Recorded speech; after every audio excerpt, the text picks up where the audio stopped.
Hey everybody, Terry Bradley here, SimpleSwingThoughts.com. Welcome to week 16 in the Swing in the Spring 2015 golf series. Now, it snowed here about a foot yesterday, and the wind chill is, I'm in Louisville, Kentucky, and the wind chill is like 18 below zero wind chill. And it's really gotten me out of the mood of golf right now. I know a lot of you up in the Northeast have probably been out of the mood for a while, but yeah, it really hit us all at once because up until now we only had a dusting the whole year, the whole winter. So, but anyway, as you can see in this video, we're going to talk about turning versus swing, and we're going to look at a few videos from a few amateur golfers that are swaying off the ball, and then we're going to compare it to what turning really means and how we can get a nice center turn, because that's what's going to give us the power.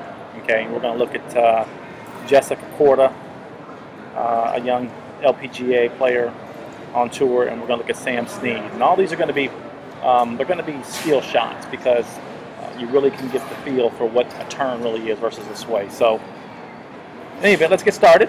Let's see what we got here. Now, the first slide we're going to look at a sway. Okay. And this gentleman here, as he's over the ball, as you can tell, he's really brought his weight off the ball. Okay, he's really come really far to his right. He's got a lot of weight on his rear foot. His weight's actually outside his rear foot, and now he's pretty stuck because the only thing he can do now is cast that club over the top, try to get it to the ball. And we're going to see that a little bit more in the next slide here. Now, in this slide, I drew some lines, and again, as you can see, he needs to be more in this box here.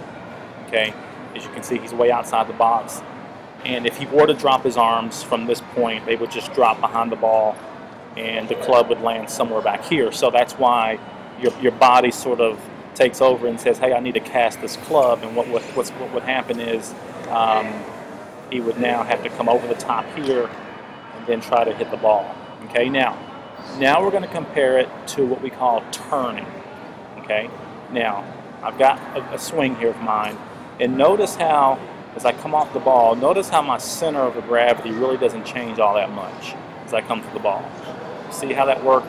You see how when I came off the ball here, that my center of gravity stayed centered as I come through the ball.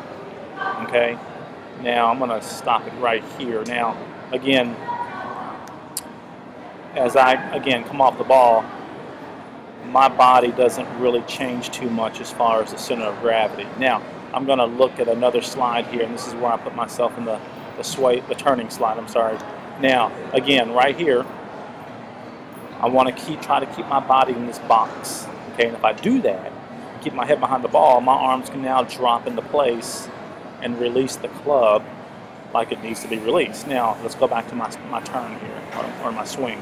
Same swing as the sway picture. And notice, again, come through everything stops on the right side. Notice this. Oops, sorry about that. Notice everything kind of stops on the right side here, so everything can clear to the left. See, basically the center of my spine has not really come off the ball. What happened was, I turned and my weight shifted to the right, and then as I came down, my right side stopped and my left side took over, but my center of my gravity stayed right here. Okay, let's take a look at that again. As you can see in this picture here, again, things go to the right, my weight goes to the right, but my center of the spine stays here, and then when I hit through the ball, everything slows down and the ball goes, and the weight shifts to the left. Okay, now let's take a look at Jessica Korda. Okay, now this is a perfect example. Now, all of us, I don't think any of us, at my age anyway, is going to be able to get in this position, but I just wanted to show you an example of turning around a centered spine. Okay, as you can see, the ball is probably in the middle of her stance, but see how everything is just lined up right here. Okay, and then when she swings through, everything's going to be lined up right there. Okay, now I don't have a still shot of her swinging through the ball, but I just wanted you to get this feeling of spine centeredness over the ball. Okay, now let's go to Sam Snead. Okay, now, Sam Snead, here we go, here's the ball. Notice as he's taking his club back to the right, notice how he's centered over the ball. Notice how even on his downswing, everything drops. Now, Sam Snead always says you pull at the left, which you do, head behind the ball, everything stays centered, you're right there. And then at impact, notice at impact, look where his center is.